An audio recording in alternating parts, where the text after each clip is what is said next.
It is Friday, November 22nd, 2013. That means it is Interview Friday. And I am very pleased to introduce today's guest. Let's not waste any time. Let's get right to him. Stone Cold Steve Austin. Welcome to the Livecast, my friend. What's happening, man? Glad to be here. Awesome to have you on. How does it feel to be interviewed again? It was weird reversing the roles last week. It was. I've been on the receiving end of more interviews than on the giving end, but I'm starting to catch up. So turnabout is fair play. I'm happy to be here on your show. I had a good time talking to you on mine. Your show is on the Podcast One network, so that's podcastone.com. I think one is spelled out, right, O-N-E?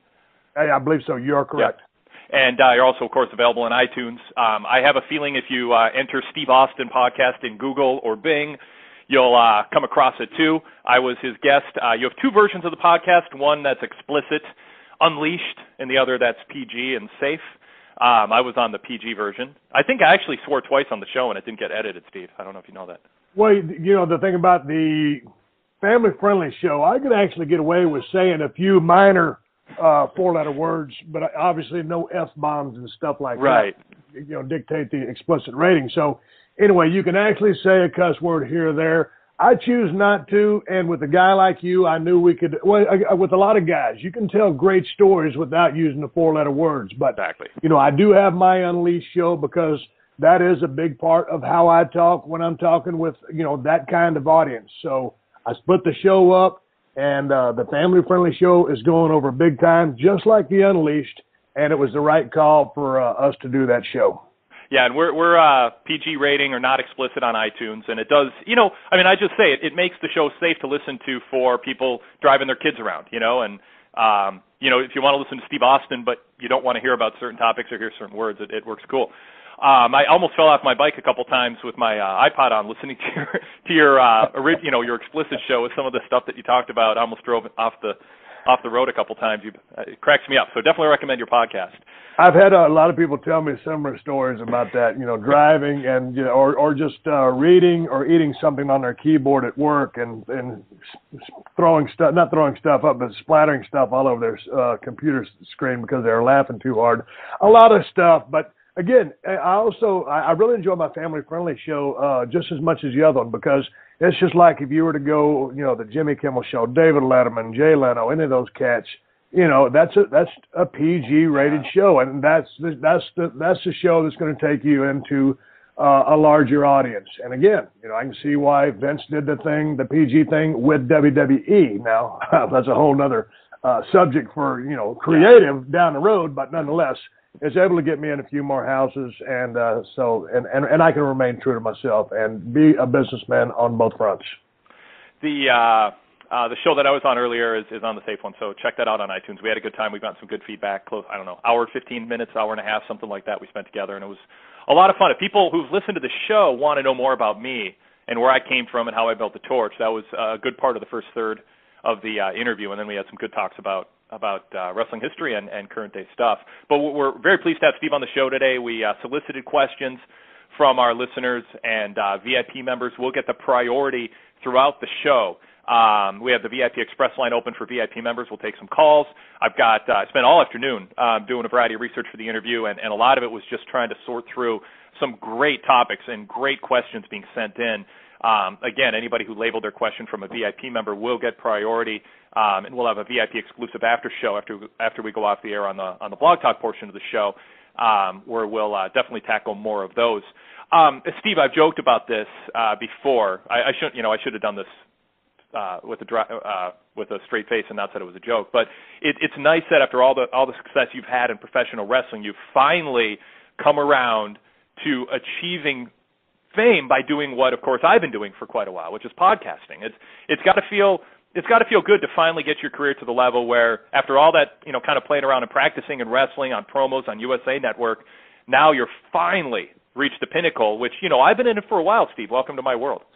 Well, you know, it's fun doing the podcast thing. I'd been wanting to start one for about a year before I did, and just didn't take the steps necessary to do it. And the folks over at Podcast One approached me, and I said, "Hell yeah, man, let me do this." And for me, The show is damn near like therapy, and it's fun, and it gives me a creative outlet. And, the Steve Austin show, I can't really put it in one single box. Yeah, sometimes I might talk wrestling. I might talk to an actor or musician. Sometimes I might just BS about wrestling a fly in a hotel room because I have nothing else to talk about. So it's a form of creativity for me, and I have a lot of fun doing it. And I love being able to stay connected to the fan base that I've built primarily through professional wrestling and also through the other ventures that I've done through reality television and acting, and to stay engaged and in touch with that fan base, because they mean a lot to me, because they've been with me through thick and thin, and they're still hanging around, and I love them for it. Over 2 million followers on Twitter. Twitter really fascinates me when it comes to wrestlers, because I think you would have, the level of fame that you received, you would always have some sort of an outlet, even once you're away from that live cheering crowd. But I do think it's a tough adjustment for people for wrestlers especially, who are used to getting that connection with the fans, traveling, getting that feedback, slapping hands with fans, seeing them at the airports, that kind of thing, to then when your career ends, and everybody's career ends in the ring, having that disconnect. And I think Twitter is actually turned out to be this really good therapeutic way for wrestlers to still have that connection to the fans and the fame that fed them. And I've seen it with so many guys, including guys who just were down and out. Like Scott Hall getting on Twitter as he's been in recovery, and he was out in Europe last week, and I've heard reports he didn't drink a drop. It was a stressful trip, a lot of just things going on that might come out in terms of logistical issues they dealt with, and he's doing really well. And I think having that hour-by-hour daily encouragement and support from his fans who relive his memories and relive their memories of him as a performer has helped. And there's many examples like that. I just think Twitter's been great for wrestlers in that respect. Well, I have fun with it. I remember back when Twitter first came out, and it was a social media tool, and I started reading about it. I said, man, what is this Twitter thing? And it says, to send a message, you send a tweet. I'm Stone Cold Steve Austin. I don't send tweets. So I ain't going to start no stupid Twitter account. And of course, I said, hey, I'm such I keep away from everything and not really in the loop. I need to jump in on some front. And so I said, I might as well start doing this Twitter thing. I might as well start sending tweets. So it's been 3 or 4 years later, and, I've got the following that I do now, and it's enables me to, let people know what I have doing, get feedback off projects that I'm doing, and stay in touch. So I never thought I'd do it back in the day, but at some point you got to do something for yourself at the grassroots level, and that's kind of what I consider Twitter, and that's the best level to be at. And I've had a lot of fun with it. Yeah, it's been fun watching you, or listening to you, I should say, on the podcast. Learn hosting a podcast. You and I've talked to some other people who have been on your show too, and you are approaching podcasting the way that you approached being a wrestler. In the same way, there's an attention to detail. You're researching. You're wanting to get better. You're asking for feedback. You can see clearly since you started the show an evolution in your interview style, and I talked to you a little bit about that off the air too when we were talking about podcasting. How does it feel at this point, having achieved the success financially and fame and just like respect of your peers as a wrestler, to now move into something, and I guess maybe you experienced it with acting a little bit, but to move into something new? And I'm not trying to compare the two on the same level or not compare them, but to take on something new, how has that felt? And am I right that you're kind of approaching it just like you did as a rookie wrestler or a rookie actor?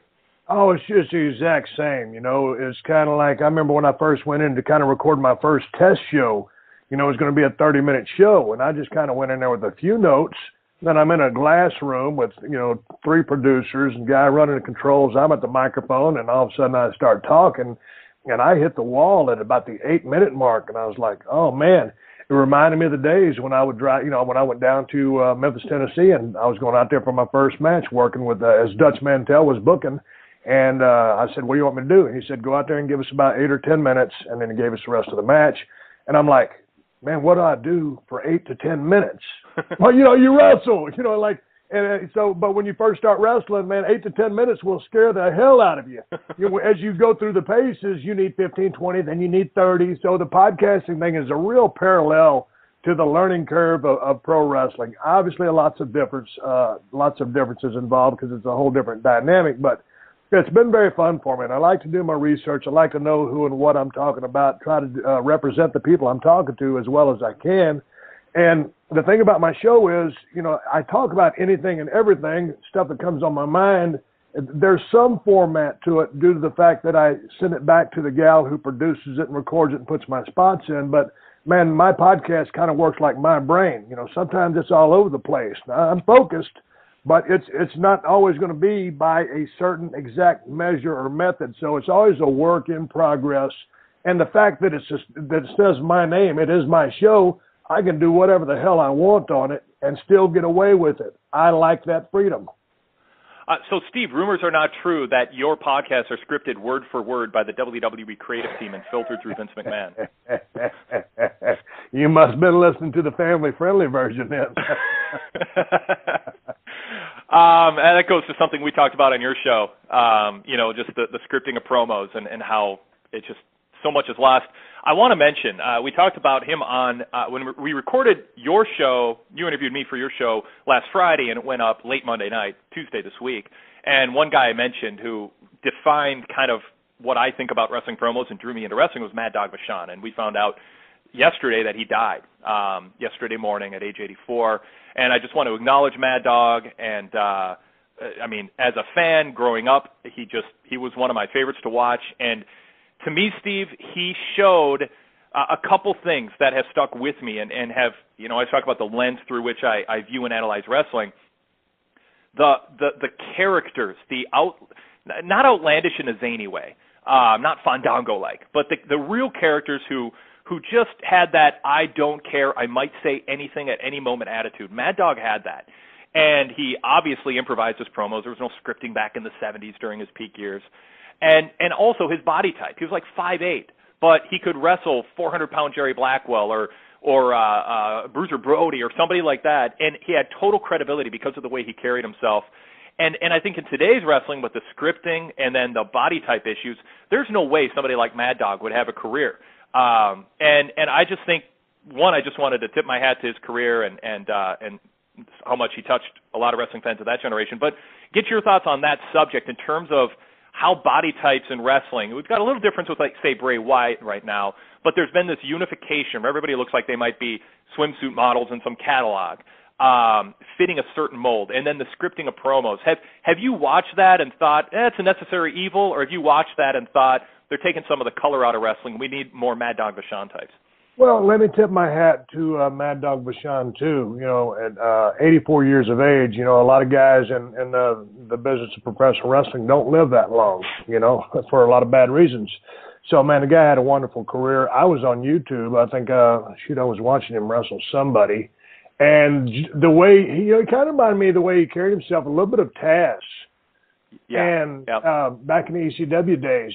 So, but yeah, just the way he carried himself. And, he wasn't a very tall guy, but, he had a set of legs on him. He was a powerful guy. He was a hell of a damn athlete. So, yeah, the way he carried himself, he didn't need to be 6 feet tall to work with guys that were 6 feet tall or 6'7" for that matter. So it was all about, he took himself seriously. He commanded you respect, and he earned you respect. And so he had that credibility. And also just to go along the lines of what you were saying is like, man, I go back to, I talked to Dusty Rhodes just the other day. And if a guy like Dusty Rhodes came along right now and he was 25 years old and looked like Dusty did back then and had that rap that Dusty had, I don't know that kid would get a break because he'd be a little bit, he'd be heavy set. Yep. Dare say I might call him athletically fat, and I mean that with all due respect to the one and only Dusty Rhodes or that body type, anybody of that body type. But yeah, so many guys, look like they just, coming out of a bodybuilding contest or something like that. I like all the different sizes and shapes, and sometimes they try to place a little too much value on the eye candy aspect of some of these up and comers. We can't all look, or they can't all look like they just came out of a gym. I kind of represented a physique in between, or maybe an athletic physique. Man, I say, when I'm talking about not everybody can look like a bodybuilder, I say that with respect to the Ultimate Warriors and your Psycho Sids, your Road Warriors. Those type of physiques were awesome. But when everybody kind of looks real athletic, it just doesn't, you need all sizes, shapes, and colors out there. Yeah, they've been pushing Big E, and how many reps he can do at 425 pounds and bench pressing, and I mean it's nice. It is part of who he is, but I just don't think many people cared how many reps or what weights Shawn Michaels could push or that you could bench. That wasn't when you look at the top stars in the business, Ric Flair, even Hulk Hogan. Hulk was amazing to look at, but it wasn't how much he can bench. It was all the other factors, because there's a lot of people who could bench more than Hogan, Warlord, Lex Luger even, who they tried to make the next Hulk Hogan with the Lex Express tour. I just don't know if that's where the focus should be, but we know that Vince McMahon has a thing for that. Triple H and Stephanie have gone to bodybuilding competitions. But, yeah, I just think people did not, when you were at your peak, sit there and go, well, I'll cheer for Steve Austin, but I need to know how much he can bench press first. Yeah, and I don't think that's on the tip of most people's brains when they're watching. I mean, you might see a guy like Big E and think, man, because I know the guy has a powerlifting background. I'm like, man, I wonder what that guy's total is. I wonder what this guy's bench pressing. But by and large, nobody ever gave a rat's ass what Stone Cold could bench press. Maybe how much beer he could drink or whose ass he could whip. But it's got to be a little bit more about the persona, the personality, the character that's in that carcass. I do want to note, Steve, I mentioned this at the end of your podcast. I'm running a sale right now. I'm extending it to Livecast listeners. If people want to go VIP, they'll be able to hear the end of this interview. The end of this interview will be VIP only. We do that every Friday.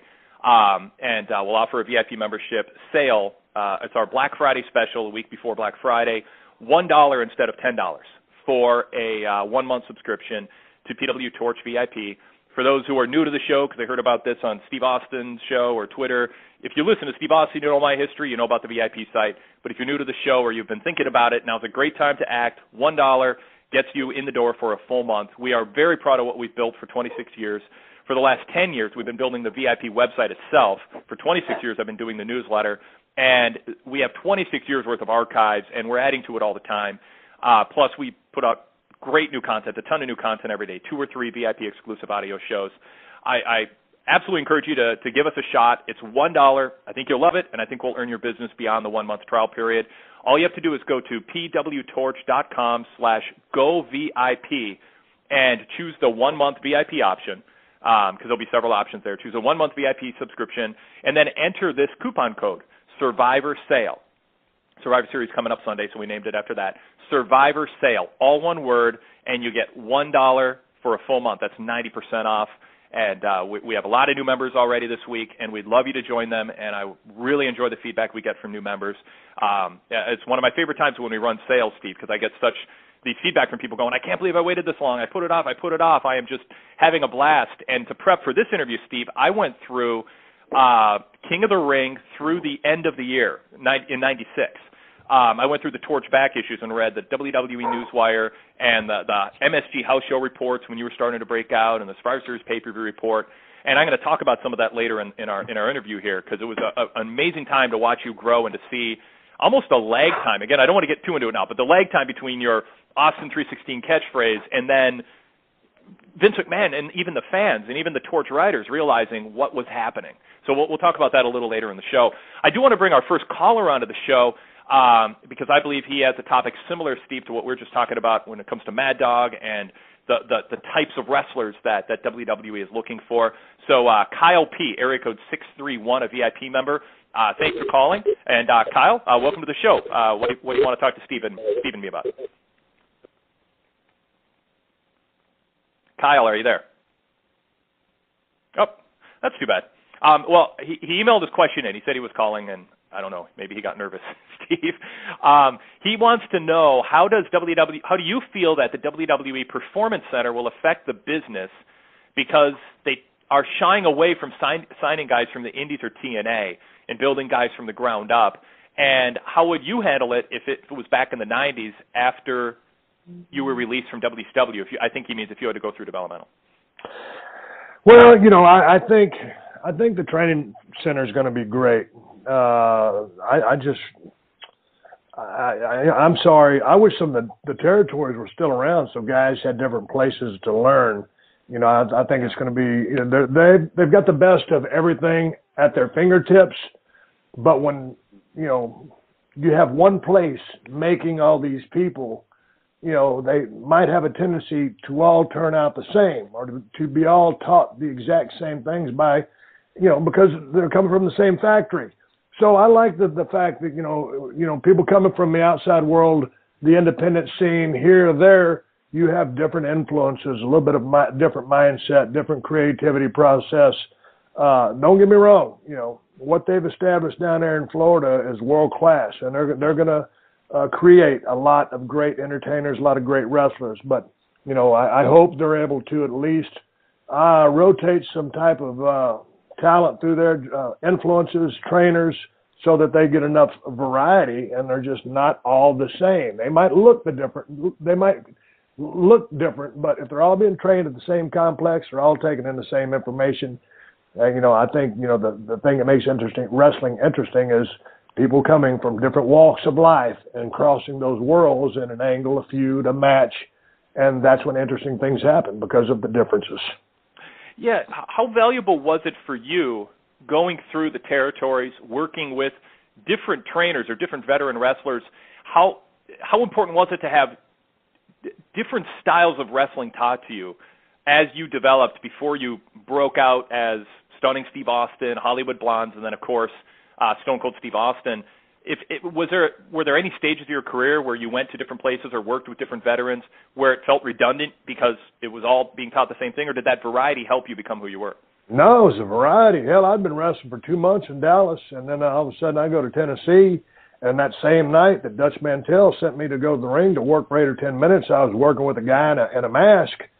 And as soon as I came back from the match, Dutch Mantell cussed me out for 5 minutes and showed me how to apply a proper headlock and a couple of other different pointers, things that were different from, I had learned at the school of Chris Adams. And I needed to, polish a few things up.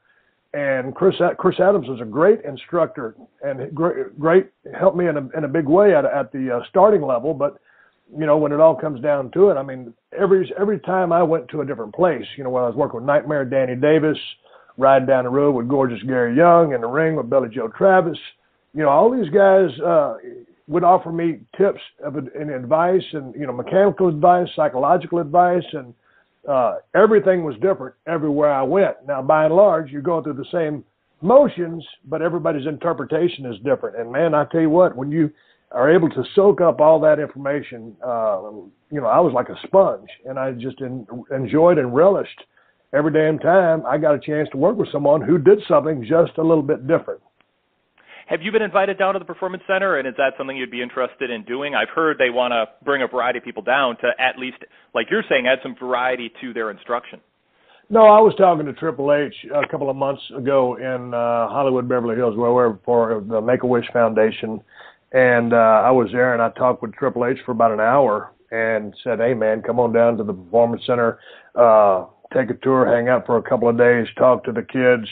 So, yeah, they've definitely extended an invitation for me to go down there and hang out and, drop a little 411 on some of these cats. And, again, I like to see, different influences placed on these guys. But, again, the world has changed. The wrestling world has changed. There aren't all these territories. So I think they've got a great thing. I've been included or asked to go down there as well. But I just hope they mix it up and change flavors so no one gets stagnant and it's not all, this is how we do things in the WWE. Because there's no one hard, fast way that you must do everything in the world of pro wrestling. You go back to look at my style versus Hogan's versus Flair's versus Steamboat's. Everybody is geared a little bit different, made up a little bit different, and is going to work a little bit different. So they've got to consider all these factors as they teach these young cats the business of pro wrestling. Yes, it's pro wrestling. Let's try again on the phone lines. I think we have a question that'll weave into this conversation well from Brian S. in the Minneapolis area code, or in the Minneapolis area. Brian, are you there? Yes, I am, Wade and Steve. Welcome to the show. What have you got for us? Thank you. Absolutely. First, I'd like to make a request that you guys both do a podcast speaking about the technical and just personality aspects of making the podcast happen, the industry itself as it stands. It's what you guys were there for, especially Wade. So, all right, cool. Just an idea. Steve, my question for you really is, a lot of wrestling, I feel, especially nowadays, it is working off a script, and that really, I feel, is going to impair wrestlers from organically standing out and just making it happen themselves. Because when you're told what to say, it's hard for you to make that connect. And what my question for you is really comes down to is what do you feel is going to be some of the key elements and aspects a wrestler's going to have to pull out, like a CM Punk is now, to make the professional wrestling the top industry of sports and entertainment like it was in the late 90s and usher in a new renaissance in the industry? Man, that's a long-winded question. As far as going strictly by a script, man, when you're doing that, you're eliminating so many of the fun dynamics of working in front of a live crowd, a live audience, whereas, you're going down a certain road, starting on a certain body part, maybe going to tell this story, and they're not buying it. So you need to shift gears. Well, it's easy to shift gears when, maybe you have a fishbone of things that you want to accomplish. You don't have a whole match. So, hey, you can shift gears on the fly at any time and change that match. Sometimes when you go down there, verbatim, whether it's verbally on a mic, you still got to do the same thing, or in a ring, and we're having that wrestling match. If you're sticking hard and fast to what you called, hey, you're robbing yourself of the part of the biggest joys of doing something to elicit a response, and then based on that response, moving accordingly. And that's how you truly work a match. That's how you work a crowd, man. It's using your senses, by and large, for the most part, your ears. And so it's tough when it's almost like you're robbing the talent of the ability that guys before them had. And that's not fair. And it's really not fair to the audience, because I think the audience will get the best product. Hey, pro wrestling has changed just like anything else has. Maybe it's a little bit more fast forward, but you still need to have that relationship. That relationship that the guys or gals in the ring have with that crowd is, that's part of the magic. And all of a sudden you got robots out there just going, okay, this is what we're supposed to do. We're going to do it. You lose a lot of that. Now, you got to ask me the CM Punk part again. No, that was kind of my question. I'm sorry. On a smaller scale, I work in an independent promotion here, and I'm thinking like ECW in the late 90s was the early comings of reality TV. You were there, so Steve, if anyone's word and has it on the pulse, I feel it's you. What's going to usher in that next era of professional wrestling being the hot thing, not just for professional wrestling fans, but for everybody? Because I was in middle school when Stone Cold hit, so now it was cool to wear the shirt. I wasn't the weird kid, but I was the cool kid. So man, to usher in that next era, to me, to usher in that next era, you've got to say, okay, we're going to fly by the seat of our pants again. Hey, here's a bullet point here, here's a bullet point there. This guy's start booking more and writing less. You know what I'm saying? Yeah. Don't write everything out. The guys have been doing this long enough. Even the young guys that have been in the trenches have been doing this long enough. They've been painting by numbers. Now start taking some of those numbers away and let them use their own creative juices. Like if I went over and slapped the piss out of Big E Langston, and then I'm going to go over and tell you what to say. Well, you're the one. It's got to let guys. I'm sorry, that was a real bad analogy, but you got to let these guys fly by the seat of their pants. Put a little bit more. Anything could happen to the show. Right now, the show feels all planned out. I know exactly what's going to happen. I know when the camera angle is going to change. It needs to be more organic, and it needs to feel more, quote, more raw, pun intended. I don't think Kevin Dunn would let go of the show. I think he's quite possessive of the production approach for the shows. But I would really be interested in seeing what you just said, Steve, done on SmackDown as an experiment, and say we're going to keep doing Raw. It's very important. We're too nervous to mess with that formula. But on SmackDown, we're not going to we're going to have no scripted interviews, and we're going to format the show on the front and back of a 3.5 by 5 note card. You can do small lettering, but really limit yourself to that and have it be more free flowing. You've got the post production if you got to clean anything up. I think it'd be an interesting experiment, even just if they did it 2 or 3 times in a row, just to get themselves out of what does feel very like this antiseptic, predictable rut that they're in. And I think we would see people break out. That promo that you cut at King of the Ring in '96 is not possible today. based on the way the show was scripted. Nobody would dare do that or be allowed to do it because it would have all been done word for word on paper before you went out there. Man, it's just like that whole that whole promo. You know, nobody could have wrote that for me, and if they had, and I'm out there just, you know, got my lip stitched up with 14 stitches, you know, had a short match with Jake Roberts, and you know, they let me out of the ambulance, you know, told me what was going on, and that just came into my mind. Yeah, they couldn't have scripted that for me, and it wouldn't have felt the same, and it wouldn't have had the impact that it did. And, you know, people got a real sense of who and what Stone Cold Steve Austin was that night and moving into the future. So I watched a couple of the matches from the show that they were producing down in Florida, and I actually liked the look and feel of that facility down there, and it felt a little bit more homegrown. It felt a little bit more organic and authentic. It felt a little bit more like pro wrestling. And like I was talking to Dusty Rhodes the other day on my show, you know, I like the blood, guts, and glory of the old days, and I don't like everything so shiny and polished. And I know you got to have production values because you set the standard by that from a television standpoint. But the action in the ring, the guys in the ring, it's like, listen to me. You know, half the time, you know, I'm stuttering. I get real passionate when I'm talking about pro wrestling. There's a lot of people who talk better than me, but all of a sudden you put me on a horn in front of a crowd or in a ring, I'm not going to be the prettiest guy there, the most technically gifted guy there, but I'm going to bust my ass to entertain you, and that's what I'm good at. So all of a sudden you're going to tell me every single move to make, and it's like a long time ago when I told Vince McMahon and I was walking into the building, and this is when we were doing Raw Live every other week to save money. And that one show they were taking back to post and producing it, and I noticed that they were editing a lot of my lines. And I was watching the show back, and I said, hey, man, I remember I said this during a promo, and they edited it out. And a couple of weeks of this went by, and finally I was walking to the building and TV one day, and Vince was right in front of me in the parking lot, and I didn't really even know Vince back then. And I said, hey, Vince, I said, you got a second? He goes, well, sure, Steve. And I said, hey, man, I said, I notice a lot of times while I'm watching the show, you guys are editing what I say. I said, why is that? He said, well, quite frankly, Steve, you're popping the guys in the truck, meaning I was entertaining the guys in the production truck. Those guys have seen and heard everything. If you can entertain those guys, you can entertain anybody in the world. So I told Vince right there, I said, Vince, I said, you got guys here 6'8", 6'10", 7 feet, 300 pounds, 320 pounds. I said, I'm 6'2", 250, black trunks, black boots, bald head and a goatee.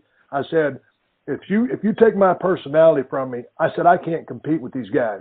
But if you give me my personality, I can compete with anybody you got. And he goes, okay, Steve. And he stopped editing my lines, and bam, Stone Cold Steve Austin got hotter than a firecracker. And your career, your WWF, your early WWF career, is a great example of everything we're talking about. And that doesn't mean that, if Drew McIntyre only hadn't been scripted, he'd be the next Stone Cold. I mean, you have to be the right person with the right experience. Correct. And have the charisma and all that. But you're not going to find that person if everybody is given the ringmaster gimmick like you were, the equivalent of that, a really kind of tight. It was that gimmick was prefabbed. I heard the story. Bruce Pritchard and Vince McMahon sat around with maybe one or two other people, and they came up with a bunch of future gimmick ideas that they'd give to guys. And they basically signed you and thought, hey, I remember that ringmaster gimmick. We already trademarked that. Let's give that to Steve. And it wasn't based on what you showed in ECW and your promos when you're spoofing Bischoff and feuding with Sandman and all that. It wasn't based on your body of work in WCW. It was, let's look at him and how will he fit this preconceived notion of a character. And we see that a lot now. And that just, you would not be able to, you probably still would be able to break out, just like in a way, CM Punk did to a certain degree. But yours is a perfect example of how over-scripting and being so tight with that. And you would have thought Vince McMahon would have learned a lesson from that. But I think in this corporate environment, control is more important to them than somebody like you breaking out. And you said control, and see that's the thing that worries me about the landscape of pro wrestling as we move into the future. There's a bunch of ringmasters in the WWE right now, but I know a lot of them are scared to say anything because of the political landscape. All of a sudden, if you get on the wrong side of a couple of individuals, mister, you're up a creek without a paddle because you got nowhere to go. So I guarantee you there's a couple of ringmasters in that locker room who are doing the thing, taking a paycheck because it's what they got to do, and they're scared to break out. They're scared to go out on a limb. And to a degree, you know, with the way things are, I can't blame some of them. So hopefully those that are in that ringmaster mode have that come to Jesus meeting with yourself. Call that meeting with Vince, Triple H, Steph, whoever you got to call it with. Voice your opinions, your concerns, and offer up an idea or some creativity that you may break out of this mode, because, you know, you can do something for so long, man. It's like I got size 13 feet, and I can wear a size 11 for a while, but pretty soon I'm going to get tired of wearing those damn things because they're not me, they're not big enough, and they're not comfortable. So I got to say something to get those 13. So maybe one of these cats will do that based on what they hear today. If you joined us in progress here on the Pro Wrestling Torch Livecast, you probably recognize the voice, so I don't need to say this, but I will anyway. Stone Cold Steve Austin is my guest. I'm Wade Keller, editor, publisher of the Pro Wrestling Torch newsletter since 1987 and host of this show. Just a quick reminder, after Survivor Series on Sunday night, James Caldwell will be hosting the post-game show 30 minutes after the pay-per-view ends, so join us here at PWTorchLivecast.com and give your feedback on the show, where we are on after every WWE pay-per-view. TNA essentially canceling Genesis, so it'll be a long time before we follow a TNA pay-per-view. And we are here 5 days a week. If you're new to the show, in the hour before Raw, we are your unofficial pregame show. Bruce Mitchell, 22-year senior columnist for The Torch, and Travis Bryant of the East Coast Cast host the show on Mondays. I host on Tuesdays with Jason Powell of ProWrestling.net. We review Raw for an hour to an hour and a half. Wednesdays, Pat McNeil, Torch columnist for about a dozen years, has interviews and journalist roundtables, all-star panels, and Thursday, James Caldwell hosts, and as you're hearing today, every Friday I have a special interview. Last week, Just Incredible, formerly Aldo Montoya, PJ Polacco was my guest for the third time this fall. An interesting discussion about his indie show appearance a couple weeks back with Terry Funk, with Sean Waltman getting to for the first time in his career, and I didn't know this, getting to wrestle in a match with Terry Funk at an indie show in New York 2 weeks ago. Some really fun insight from Just Incredible on some of the topics we're covering here today, too, about differences in attitudes that PJ has run into among rookie wrestlers who are on the indie scene, and how they approach wrestling differently, having grown up in the post-attitude era, the John Cena era, in essence, compared to when he was a rookie wrestler. Some great insight from Justin. Steve, you had some early matches with PJ when he was Aldo Montoya in the WWF in '96 when you were breaking out. Any memories of your working with him? Man, I have a lot of memories of working with Aldo Montoya. If it wasn't for him, I would have never had that conversation with Vince I just told you about, walking across that parking lot. I was working with Aldo, and I was talking about him having that jock strap on his face and all that other stuff. Yep. So he was largely responsible for a lot of the stuff that I was saying. And wow. I remember one time I was working with PJ. It was a little tent show. I think it was one of those little 16-foot rings that it was easy as hell to bump in. It was like bumping on a trampoline with the great sound effects. And he was at that time, he was Jake the Snakes Roberts' protege. And so I think I suplexed PJ almost 15 times in a row. Oh, and each time, you know, I'd point to Jake and said, "This one's for you." And, of course, Jake would be on the apron begging me not to suplex him again. It was a rib is what it was. But that's funny. I had a lot of fun working with PJ. He was a wonderful worker in the ring. He was a real cool guy out of the ring as I knew it. And he was largely responsible for a lot of the things that I was saying, and that was a conversation that led to Vince. PJ, by the way, for those who are new to the Torch, is part of the All-Star panel. Every day we do an Ask PWTorch feature on the website, and we do a separate Ask PWTorch feature on our PWTorch app, which is on iPhone and Android and Windows phones, and Amazon Kindle Fire, and even Samsung Smart TVs and Blu-rays. Just search PWTorch on your smart device.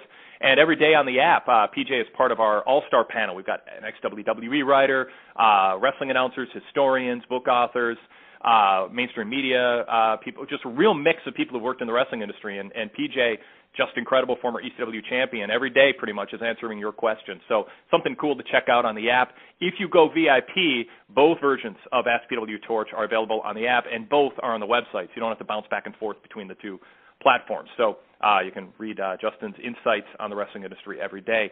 I know Joel from Minneapolis is calling, and he is running out of time. He said in an email he had to go at about 5:15 Central. So let me go to Joel first and sneak in his question because I know it's a good one.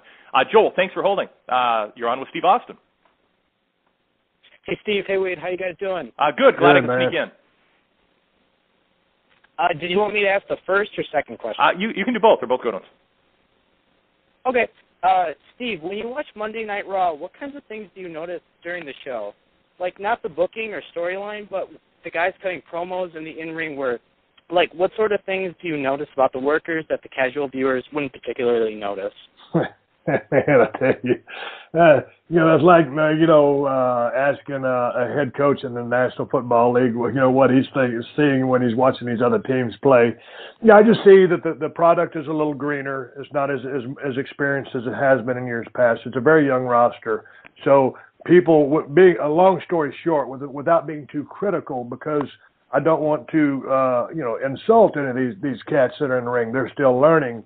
And I love the business, and I love WWE, but guys are rushing things too much, and they're either drastically overselling or drastically underselling something. They can't really find, and this is not by and large everyone, but this is what I'm seeing to a large degree. A lot of just rushing in the ring, knocking a guy down, picking his ass up, throwing him in the ropes, and then going to the crowd to look for a response. It is not always the right time after you do something to go to the crowd to see what kind of response you're going to get from them. You've got to work for that relationship with the audience. So seemingly everybody just trying to bum rush the audience and trying to work them too hard, too fast. Many times from a promo standpoint, I see people who are trying to be polished orators or speakers rather than someone that's trying to really get inside my heart and soul and make me care, whether that's love or hate them. And you could listen to Stone Cold Steve Austin talk, and you don't have to be a rocket scientist. You could either be a rocket scientist, or you could be the dumbest cat in the world, and you could understand what the hell Stone Cold Steve Austin was talking about and what he was going to do. That's what I want to know. Whether your talent is you're a rocket scientist or you're just like a Brooklyn Brawler type, just put it on the line for me, give it to me, and say it with passion like you mean it. So don't just spit out a bunch of damn garbage that's 90 seconds worth of talking to fill some time space. I don't give a damn how long you talk. Make some impact, make me feel it, and then shut up and get off the screen. That's long story short. What's your second question? Steve, you knew this question was going to come eventually. Of course, you have to do what's right for your career and your health, but putting your health aside, what is holding you from coming back for one more match? Well, again, I've talked about this. If I was to try to get ready for a match, let's just say, let's call it WrestleMania 30. You need about a 3-month prep for that. I've been out of the ring 10, 11 years, if not longer. I'll even remember. And so to properly train for that match would be bumping in the ring every single day for a couple hours, along with all the other things that I would need to do and get on the road and get back into timing and stuff like that. So, then take all this time, dedicate that window of time to accomplish this one goal, and then go from that to where? It's a dead-end street. Yeah, you can cash a pretty good paycheck at the end of the rainbow, but then the rainbow's over, and I got to go back to doing whatever else I was doing. I've made inroads into the fields of business that I'm in right now. I'm very comfortable doing what I'm doing right now. I enjoy my reality television stuff, some of the acting stuff I do. I enjoy my podcast. I'm pretty busy. I enjoy spending time with my wife and my dogs and going back and forth from Los Angeles to Texas. And I'm down here at the ranch, for 2 months of hunting. So I enjoy my schedule. And also, you gotta put yourself in my shoes and go back to, let's call it the Attitude Era, when things were hot and heavy, and I came and said and did whatever I wanted within reason, not saying the F-bombs on TV, and go back into the system which is so heavily scripted. I don't know that it's a world that Stone Cold Steve Austin could exist in. Are you able to rule out that you would wrestle at WrestleMania 30 right now? To a 99% assured level at this point? It's getting pretty tight. Oh, yeah, it's way too tight. I mean, to be a part of, who knows? I should say wrestle. Yeah. Yeah. I've got some projects coming up between here and there that I am dedicating or allotting time to my scheduling. So it would be, a shot in the dark. What are the odds in the next 3 years you wrestle again for WWE? Can you put a number on it? I know there's so many variables. No, man, I really no, probably for the most part, I wouldn't see it happening. I'll be quite frank and candid with you. I don't see it happening. Again, anything could change, but it really have to be for the right reason. It'd have to work for everybody. And I love my wrestling fans, and I know the wrestling fans would love to see one more Stone Cold Steve Austin match. I would have to make sure that it would be a good enough Stone Cold Steve Austin match. You never know until you go in there and you have that match. But I don't want to go in on a personal note and be 90% of what I was. That's just not how I want to be remembered. People remember me for good or bad, but the nostalgia of it all, or that would be the one more time thing is great. But I don't know. Just maybe it's best to leave well enough alone. Do you have a itch that needs to be scratched of getting in the ring one more time? Like some people, they retire and it's like, oh God, I miss it so much, I need to go back. It sounds like you're pretty at peace if your last match was 11 years ago. Well, I'm pretty at peace now. Don't get me wrong. Now, Wade, it took me a long time to get to peace. Yeah. Those like you were talking about, hey, Twitter's helped a lot of guys who got out of the business. Hey, it took me 3 years to get over being out of the business, and then begrudgingly accepting that and going through the scenario in my head of why I was out, coming to grips with accepting all those reasons. So, hey, man, it was a long process, and a process that involved, drinking a lot of damn whiskey and vodka at the time. So, hey, I've got it out of my system. I love the wrestling business. I love the World Wrestling Entertainment, or Federation, whatever you want to call it. But I got to do what's right for me, what's best for my family, what's best for my health, and that's just the way it is. I'm not jonesing for anything. I don't have to scratch an itch. Don't get me wrong. If it got itchy enough, I'd scratch it. But I don't think that time is going to come. Have you given considerable thought or fleeting thought about people on the roster today that you've imagined in your head would be good chemistry to work with, both on the mic leading up to the match and in the ring? Are there a few names that you're willing to mention that intrigue you for a comeback match if that were to come together? Well, obviously, the ones that intrigue me would be CM Punk and Brock Lesnar and Triple H, because I always enjoyed working with Triple H. Yeah. Just because he's good in the ring.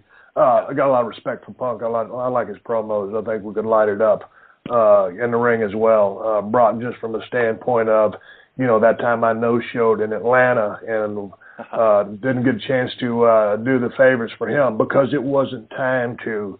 But I have a lot of respect for Brock, and I consider him a friend. And it would be, on paper, it's damn good. In the ring, it could be damn good. So there's three names just right off the top of the list. Is Cena on that list? Oh, yeah. Cena, absolutely. I love John Cena. But when you're talking about, hey, man, and maybe he even makes more sense than Triple H, because I've fought Triple H a bunch of times, and the hell in that 3 stages of hell match, whatever it was, in Vegas when I came back that one time, and I had some other high-profile matches with Triple H. So maybe Cena's that other guy, but no, nothing but respect for that guy and his work ethic. Yeah, absolutely. Joe, appreciate the call. Good topics. Thanks, guys. Yep, you bet. Let's go to another call here. We'll go to area code 480, a VIP member who is on the VIP Express line, 408. Thanks for calling. You're on with Steve Austin. Hey, guys. How are you? Good. Please state your name and where you're from. I didn't catch it on the email. Victor from San Jose, California. Great, Victor. What have you got for Steve? Hey, Steve. Big fan of yours. Wrestling, Shawn Michaels, The Undertaker, and Bret Hart. Who was the easiest, who was the toughest, and who did you have the best chemistry with? They were all great workers with very unique styles. Man, 3 very unique styles, 3 different styles. Man, I got to say, chemistry-wise with Bret Hart, we could go out there any day of the week and tear the house down, and just had a wonderful chemistry together. Same thing with Shawn Michaels, maybe a little bit more hit and miss. Shawn's one of the greatest workers to ever step foot in the ring. Undertaker and myself, from a matchup standpoint, we're very similar just because, you know, he was a tough guy, I'm a tough guy. So whether he was working babyface heel or vice versa, you know, I thought we were too similar. Great chemistry in the ring, loved working with him, but the matchup wasn't as intriguing because the characters were, on one hand, very different, but on the other hand, much the same. So out of those three, you know, I had so many off the chart matches with Bret the Hitman Hart. I would have to say his name. Victor, appreciate the call. Very, thank you. Yep, you bet. Let's go to another VIP member on the VIP Express line, area code 209. This is Eric. Thanks for holding. What have you got for Steve today, Eric? Hey, Wade. Always a pleasure, Steve. It's an absolute honor to talk to you. I've listened to every show. I want to thank you for your hard work and your dedication to bring a little entertainment to my day. Just want to start off by saying that. Appreciate it. I got three things. First off, I want to know what you would do. I mean, I heard your bit about the promos earlier, but what would you do as far as to improve the current product today? Pushing different people, different storylines? Would it be, you know, all of the above or something else? I'll let you take that one before I get to the other ones. Well, man, you know, just I think you got to make the storylines a little more serious. You know, I think they kind of reach in too many different directions. At the end of the day, you know, World Wrestling Entertainment, it says World Wrestling, and they call it sports entertainment. But what they do is perform in a 20-by-20 ring, and they wrestle. So you've got to center the programs, the angles around wrestling. They have these pieces of leather with gold attached to them. Those are belts. Those belts are given to the champions. They must mean something. So it starts and stops, you know, with the people in the rings working for these damn belts and the pride that it takes, you know, to achieve one of these belts. And and if you and me are fighting about something, it's going to be serious. I don't need no comedy writer. If there's going to be a little levity in our angle, that's fine. But we don't need comedy and humor to make the people laugh, to make them want to spend money, to draw money. We've got to have serious issues. And then if I say something about your mother or your wife or whoever, then it starts getting personal. And that was just a broad type thing there. But, you know, keep it serious, keep it real. Don't insult my intelligence. The cats they have are fine, but some of the characters are a little too much whimsical for me. I like a serious, edgy product, similar to the Attitude Era, similar to that 80s stuff that was going on in the NWA down in Crockett territory is the stuff that is my favorite. So that's the kind of stuff that I like. Eric? All right, good deal. Hey, Wade, before I go to the second one, I wanted to tell you, you said you were the least famous guest you ever had on this podcast. He's had his buddy Ted Fowler on there a couple times, and I don't think anybody knew who he was before the podcast, so I don't think you were the least famous. Yeah, Steve, I joked when I was plugging that I was going to be on your show. I said, I think I'm the least famous person to be on Austin's podcast, and I'm flattered by that. But now I guess I'm at least the second least famous. Appreciate it.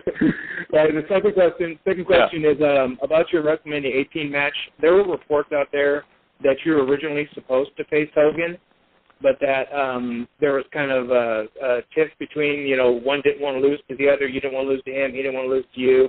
So you ended up working with Scott Hall. Hogan ended up working with The Rock. And I just wanted to know if those reports were total BS or if there was some truth to that and what your feelings are of Hogan.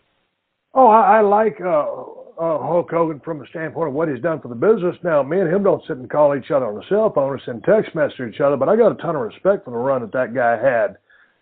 You know, if I saw him in a gym tomorrow, I'd go up and we'd have a conversation. But that's it. Going back to WrestleMania 18, it was funny because 90 seconds. I had you can ignore that. Okay, I had a guest on my show the other day. His name was Wade Keller. He runs a dirt sheet.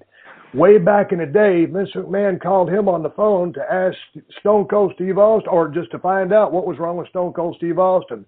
That's the conversation Wade and I had the other day. And I'm answering your question because back then, WrestleMania 18, I don't remember if there was a thing about him doing the job for me or me doing the job for him. I just 60 seconds. I just remember I was running real hard drinking a lot of damn whiskey, working my ass off every night, and I was a little bit of a different animal to deal with.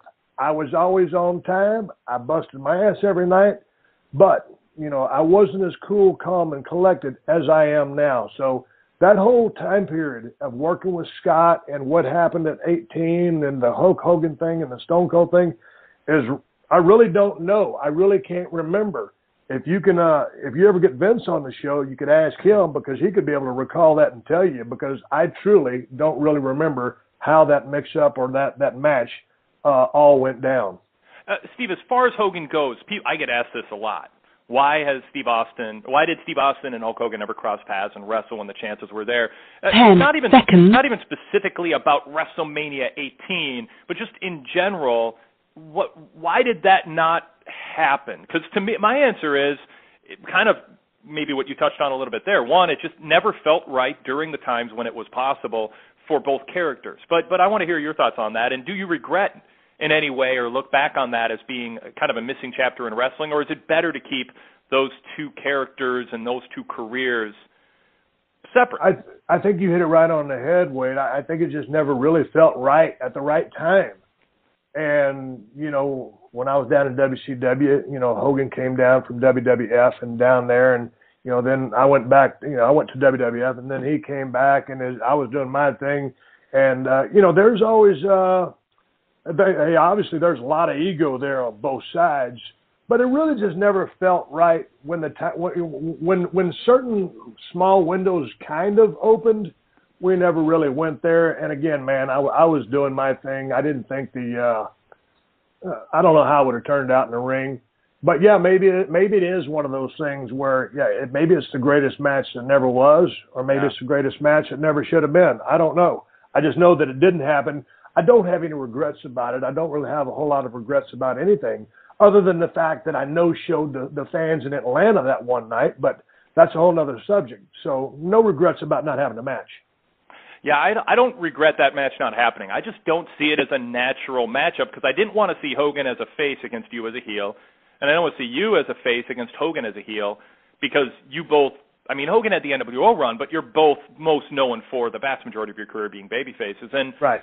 That matchup, to me, it's just awkward. We saw some awkwardness even with Rock and Cena, where you're kind of, it's like you're having to choose between mom and dad or two of your brothers, or, you know, like, and you're looking for things that normally you wouldn't look for to be critical of one guy so that you can rationalize cheering the other one. Yep. And in wrestling, especially now with 2-3 hours of TV to fill on Raw and a couple hours on SmackDown, there would just, I mean, now there would be such a with Cena and Rock, they had so much TV time to fill that sometimes they just got way off track and the mystique got lost. So, yeah, I'm not regretful that match didn't happen. I know, you know, you can play it on a video game now. It's great to go back and say, man, what if, and think about it. But again, I'm kind of with your train of thought there, Wade. Yeah, very good. All right, we end our special YouTube clip there. You have listened to a portion of the PWTorch Livecast. The PWTorch Livecast airs every single weekday, Monday through Friday. We are on Tuesdays through Fridays at 5:30 Eastern, 2:30 Pacific time, live, taking your phone calls for at least an hour with different hosts, different guests, and different formats. Monday nights we're on live in the hour leading up to Raw. So as you get settled in for Raw, be sure to tune in to the PWTorch Livecast. Finding us is easy. PWTorchLivecast.com. That's right, PWTorchLivecast.com is how you can find out not only when we're on live and listen live by streaming, you can also access our archives. We've been on the air since late 2009. We have been on the air every single weekday. No exception for holidays, no sick days, no nothing. Every single day we've been live, every weekday. And also, we air Sunday nights after pay-per-views, after major WWE and TNA pay-per-views. Join us at 11:30, about a half hour after the pay-per-view ends, 11:30 Eastern, for a live call-in show reacting to the pay-per-views. You get the full episodes of the PWTorch Livecast at PWTorchLivecast.com. There is a VIP after show after most episodes of the Livecast that is just for PWTorch VIP members. You can find out all about PWTorch.com and the PWTorch VIP website by going to PWTorch.com/GoVIP. We also have a free phone app. Just search PWTorch and download it. It is free, and it will keep you up to date on all the news that's happening in the world of professional wrestling like nobody else does. We update constantly with new news features, analysis, interview excerpts, exclusive columns, many other exclusive features, and flashbacks. If you are a pro wrestling fan, you should be visiting PWTorch.com every day and bookmarking the site and downloading our free app. We are on not just iPhone and iPad and Android devices, but also Windows Phone devices, the Amazon Kindle Fire. We are in their app store. And if you have a newer Samsung TV or DVD player with smart TV functionality, do a search for PWTorch. We are an app in the Samsung Smart TV App Store. So the PWTorch brand reaches more wrestling fans every day than any other independent source of news and information and commentary on pro wrestling, and we thank you for checking out our YouTube clip. Please subscribe to our YouTube channel, and please visit PWTorch.com and listen to the livecast at PWTorchLivecast.com.